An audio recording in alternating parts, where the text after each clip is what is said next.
Descobrindo a Bíblia em importantes revelações arqueológicas. Os manuscritos do Mar Morto.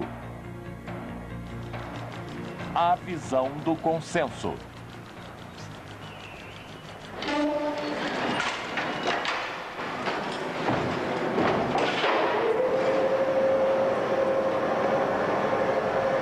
No interior dos cofres do Museu Rockefeller de Jerusalém, há fragmentos de alguns dos manuscritos bíblicos mais antigos do mundo. 800 manuscritos e inúmeros pergaminhos fragmentados, parte do maior e mais intrigante quebra-cabeças arqueológico conhecido no mundo.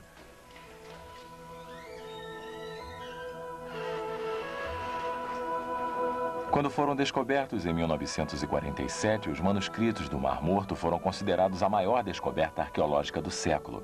Décadas depois, eles vieram a ser conhecidos como o maior logro arqueológico. Debates e discordâncias cercam cada aspecto de sua origem.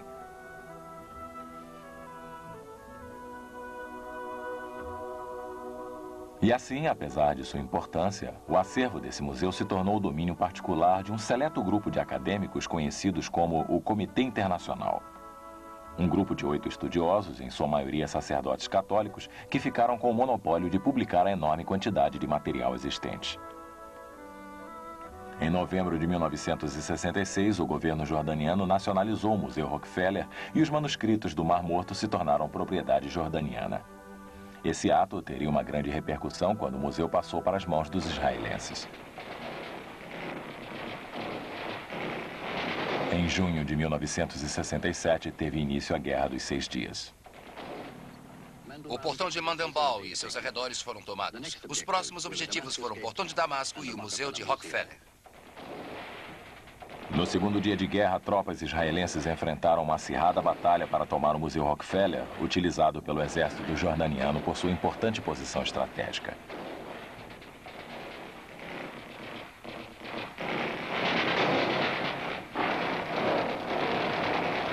Após um violento combate, o museu foi tomado diante do avanço israelense. E com ele, igualmente, os tesouros da história, os manuscritos do Mar Morto.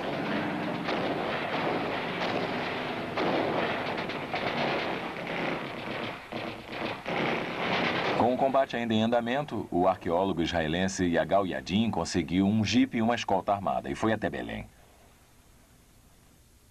Durante anos, ele havia suspeitado que outro manuscrito ainda estava em posse de Kandô, um comerciante local de antiguidades que comprara os primeiros manuscritos dos beduínos. Kandô, visto aqui nesta casa em Belém, nega. Porém, diante de Yadin, uma tropa de soldados israelenses fortemente armados, Kandô retirou o piso de sua cozinha e entregou a Yadin uma caixa de sapatos contendo o maior manuscrito já visto.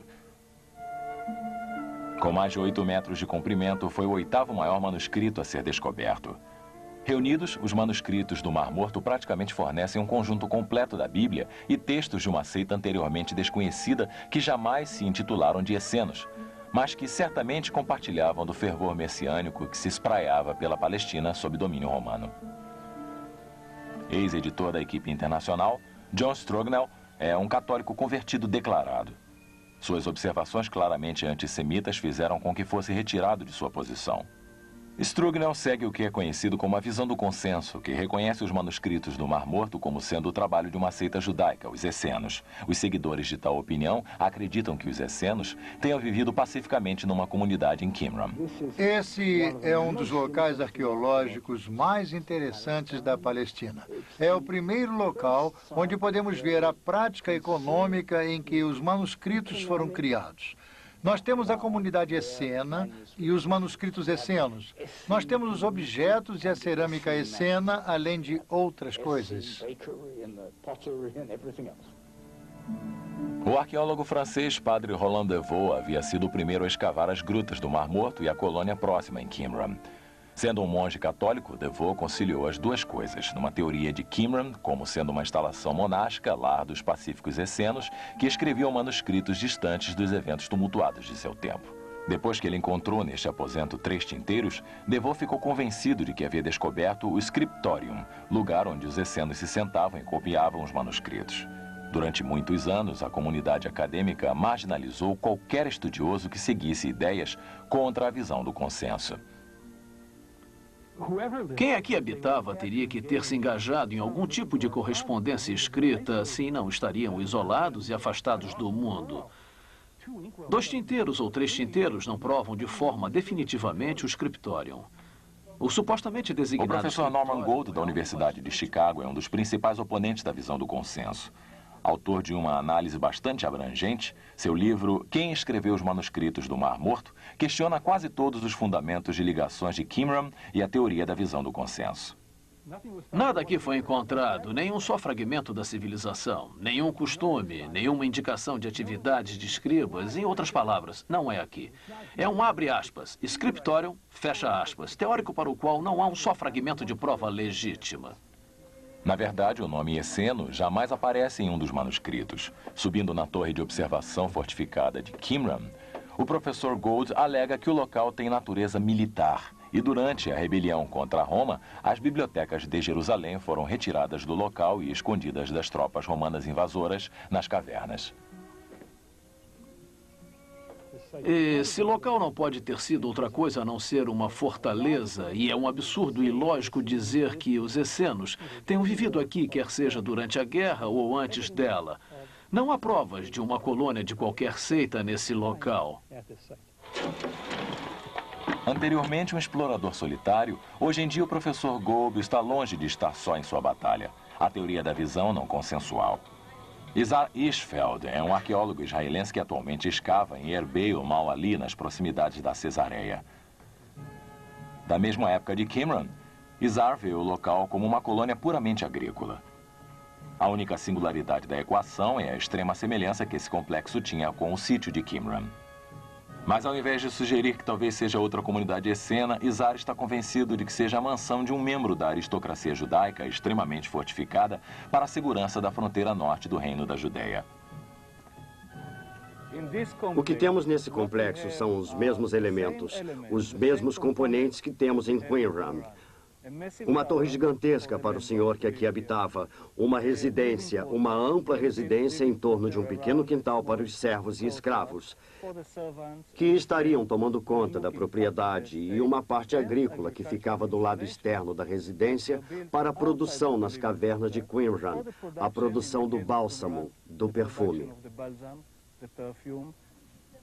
Se essa é uma mansão agrícola de um aristocrata judeu e uma obra gêmea do complexo em Qumran, então onde ficaria a história do monastério esseno e a teoria de Padre Devaux que eles tenham escrito os manuscritos? Ele próprio era um padre. Ele é oriundo do cristianismo e foi uma bela história. Todo arqueólogo quer criar uma bela história sobre seu sítio arqueológico. E os arqueólogos judeus de Israel seguem isso? O que é isso? Será que não puderam entender o que estava acontecendo aqui? Talvez tenha a ver com o romantismo do deserto, é mais ou menos por aí. E a história era tão bela que era fácil de ser acreditada.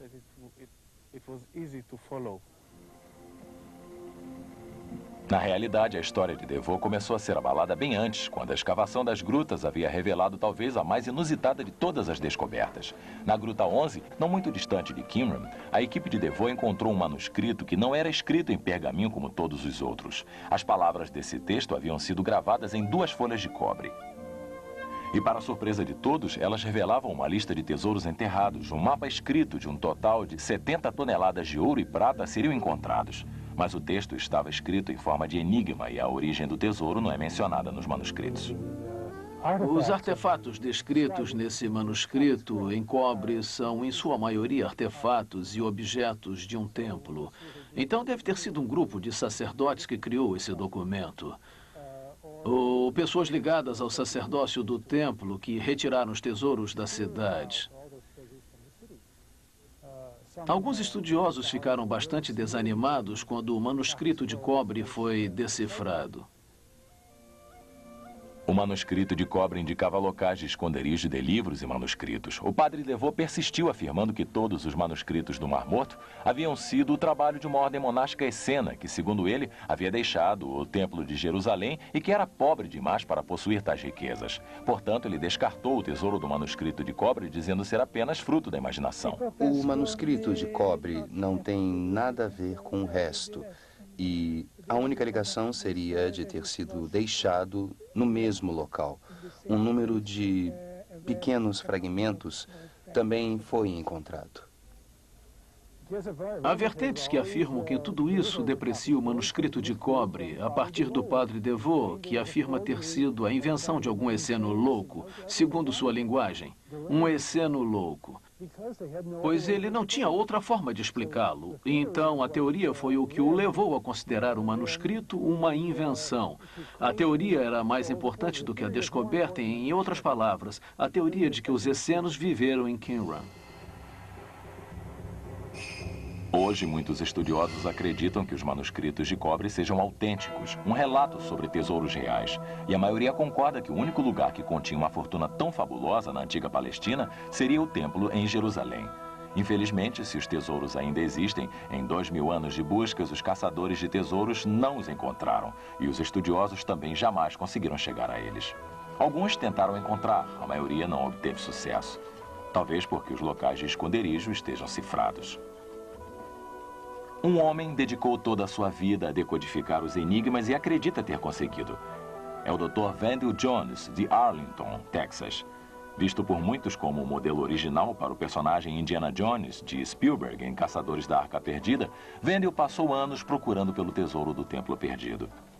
O tabernáculo, a Arca do Testamento, o Mercy, o querubim, o véu, as tábuas, as cortinas, os acordes, todos estão descritos no manuscrito de cobre como estando escondidos aqui. Em 1988, após anos de buscas infrutíferas, Jones e uma equipe de voluntários finalmente encontrou óleo, literalmente. Num fosso de 1 metro de profundidade, no assoalho de uma caverna, eles encontraram uma jarra enterrada e envolta em folhas de palmeira. Ao estilo bem conhecido do Segundo Templo, eles pensaram que a jarra estivesse vazia, mas ao ser aquecida pelo sol, ela começou a vazar óleo de um buraco em sua lateral. Testes posteriores mostraram que continha extrato de uma planta que não existe mais, e os especialistas concordam que seja Shemen Afarzemon, o óleo usado para ungir os reis da antiga Israel. Em 1922, Jones surgiu com outra surpreendente descoberta, uma câmara contendo quase 400 gramas de incenso, que ele acredita seja do tipo utilizado no antigo Templo de Jerusalém. Nós encontramos o óleo para a unção do primeiro templo, encontramos o incenso do primeiro templo. As coisas com as quais estamos trabalhando têm a ver com o período do primeiro templo e não com o do segundo templo. O que está acontecendo aí? De acordo com Jones, o manuscrito de cobre pertence ao período do primeiro templo. Nesse caso, ele seria separado do restante dos manuscritos do Mar Morto. Para os que apoiam a visão do consenso, isso poderia encerrar o debate. No entanto, o Dr. Jones não faz publicações acadêmicas, não faz sumários de seu trabalho arqueológico. Sendo assim, seus colegas estudiosos nem sempre levam seu trabalho a sério. Antes de tudo, eu acho o Wendell Jones um homem maravilhoso. Eu gosto muito dele. Eu não expressaria o assunto daquela forma tão seriamente. Eu não concordo com suas conclusões em praticamente qualquer assunto. É o que eu diria, embora eu goste muito dele. Embora muitas pessoas na comunidade acadêmica estejam descontentes com os métodos científicos de Wendell Jones, a maioria respeita a sua integridade. E Jones está convencido que agora esteja prestes a fazer a maior descoberta de todas, a Arca do Testamento, que está escondida sob a caverna onde ele encontrou os incensos. O manuscrito de cobre revela que a caverna que está sob os incensos é a purificação, que são as cinzas de urze vermelha. E abaixo, um livro que acreditamos ser o manuscrito prateado, uma arca prateada, pesando 40 tólogos, contendo o vestuário de um alto sacerdote, as vestes, o manto e todos os ornamentos. Todos os itens que estão escondidos nesse aposento superior, abaixo dos incensos, são um pré-requisito para encontrar o tabernáculo da Arca do Testamento. Mas, quer Jones encontre ou não a Arca do Testamento, para seus oponentes da visão do consenso, o manuscrito de cobre é uma prova que nenhum dos manuscritos do Mar Morto foram, na verdade, escritos na comunidade de Qumran. Mas então, repentinamente, após quase 50 anos de acirradas discussões, os seguidores da visão do consenso acreditam ter encontrado o que tanto esperavam. Durante as escavações em Qumran, eles encontraram uma poderosa prova arqueológica ligando os manuscritos aos essenos. Um retrato fragmentado, com escritos, conhecido como o Ostracon, foi encontrado nas cavernas. E a paleógrafa Esther Eshel está convencida de que tenha lido nele um dos nomes utilizados pelo grupo para se descreverem, o Yahad, em hebraico, a comunidade. Se for uma leitura correta, essa seria a primeira prova arqueológica válida encontrada que poderia ligar o sítio de Qumran e os manuscritos das cavernas. Seguidores da visão do consenso consideram o fato como um golpe à teoria de Norman Golb. Eu não quero destruir a teoria de ninguém. Eu acho que é uma prova para a ligação entre o sítio e os manuscritos, entre os essenos, os escritos e o local. As autoridades em antiguidades de Israel consideram a prova tão importante que lhe deram lugar de honra numa exposição comemorativa dos 50 anos dos manuscritos no relicário do livro. O texto do Ostracon contém uma lista de bens que uma pessoa deixa para a comunidade. Anunciando a descoberta, a entrevista para a imprensa feita pelo Museu de Israel alega que essa seria a primeira evidência arqueológica apoiando as afirmações tradicionais de ligações entre o sítio de Qumran e os manuscritos encontrados nas cavernas em suas proximidades. E, por conseguinte, refutaria a teoria de origem do templo de estudiosos como Norman Golb. Quando ele cumpriu seu juramento à comunidade, e, por conseguinte, dizem à comunidade o Yahad, eles viviam aqui e essa é uma prova documental que a comunidade dos essenos vivia aqui em Qumran. E essa não é uma ideia infundada de acordo com a paleografia deste texto. O professor Golb desafiou a integridade profissional de Eshel. Ele acusou as autoridades de desviar provas e disse que a palavra Yahad não aparece no Ostracon. Olha só. Quando ele cumpriu seu juramento à comunidade, ao Yahad. Onde está o Yahad? Aqui está o Yahad, na beirada da primeira parte do Ostracon. Mas não está partido aqui? Infelizmente está quebrado. Nós tínhamos a esperança de poder ter encontrado todo o documento, entendeu? Mas pode ver que o chat não é exatamente como esse chat aqui. Está vendo? Não há linha aqui e há uma linha aqui. Mas na transcrição, uma linha foi acrescentada aqui. E é a linha que prova que estaria escrito a palavra. Golb acredita que linhas tenham sido acrescentadas à transcrição do Ostracon com a finalidade de enganar o público. Não existe Yahad nesse texto e eu não entendo como tal erro. Se é que um erro possa ter sido cometido, porque qualquer um que tenha um pouco de conhecimento de paleografia verá que há uma linha aqui embaixo. Uma linha horizontal que não foi colocada na transcrição. Por que fariam isso? Por que fariam isso? Eu hesito em dizer por que possam ter feito isso. Seria bom perguntar a eles. Chegar até eles e perguntar por que fizeram isso. E então divulgar ao mundo que isso foi feito. Não há justificativa em qualquer lugar do Ostracon para que se leia Yahad. Os principais estudiosos bíblicos de todo o mundo se reuniram sabendo que seria um duelo definitivo entre Golb e Eshel. Um duelo para saber qual a versão da leitura iria resistir ao escrutínio das melhores mentes do campo. Podem ver as duas formas de chats. É o que acontece no Ostracon. Temos as duas formas de chat e há um intercâmbio das formas de chat. Eu acho que está bem claro. Ora, se a senhorita Eshel diz que está lá, então nos mostre que esteja. Eu procurei no Ostracon, eu procurei em fotografias, em várias fotografias. Não encontrei tal coisa. Não é um Yud. Esta letra chamada de chat. As duas transcrições são muito diferentes. A transcrição é diferente do que vemos no slide. Como podem ver, nos slides não parece um Yud, o que é importante é o chat. Pode também não ser um chat. E essas são duas letras essenciais para a palavra. Pode ser uma palavra diferente, e se for uma palavra diferente, então essa prova é extremamente importante e se esvai. E voltamos ao que Golb afirma que talvez houvesse uma biblioteca de Jerusalém ou algo parecido que esteja especificamente ligada a Qumran. Ainda acho que devamos pensar no fato de que havia pessoas morando lá, apesar de todas as opiniões divergentes que foram dadas e que eles reuniram os manuscritos. Eu gostaria de chamá-las da seita do Mar Morto, porque não compromete. Há muitos problemas ligados ao termo esseno, como vem sendo usado atualmente, porque é preciso redefinir os essenos agora à luz do que aprendemos com os manuscritos do Mar Morto, se esse é o grupo esseno. A natureza militar de Qumran e sua torre de observação fortificada levou alguns estudiosos a concluírem que Qumran seria uma fortaleza de fanáticos judaicos que se revoltaram contra a ocupação romana. Isso também se reflete em um dos primeiros textos descobertos, o Manuscrito da Guerra, que é um longo e bastante mutilado pergaminho contendo uma descrição detalhada da Guerra de 40 anos dos Filhos da Luz contra os Filhos das Trevas. Esta é a inscrição da última batalha no final dos tempos. Os seguidores da visão do consenso subordinam o manuscrito da guerra à sua própria interpretação, novamente encarando-o como mera literatura religiosa de ficção. A década de 50 e o começo da década de 60 viram o debate acadêmico transformar-se em calorosa controvérsia. Quem escreveu os manuscritos? Quem vivia em Qumran? Que influência, se houve, eles tiveram sobre o nascimento do cristianismo? Em 1964, Igal Yadin escavou a fortaleza de Masada, a apenas um dia de marcha ao sul de Qumran. Masada foi local da última resistência da revolta judaica contra os romanos. 1000 fanáticos judeus, homens, mulheres e crianças, cometeram suicídio em massa, ao invés de se submeterem ao domínio dos romanos. Quando Yadin desenterrou em Masada o que parecia ser um manuscrito esseno, uma ligação entre os fanáticos e os essenos foi criada. Não mais uma comunidade amante da paz, mas valorosos guerreiros. Como o manuscrito da guerra indica, uma luta por um reino ao qual o Messias levaria exigia batalhas reais para ser criado.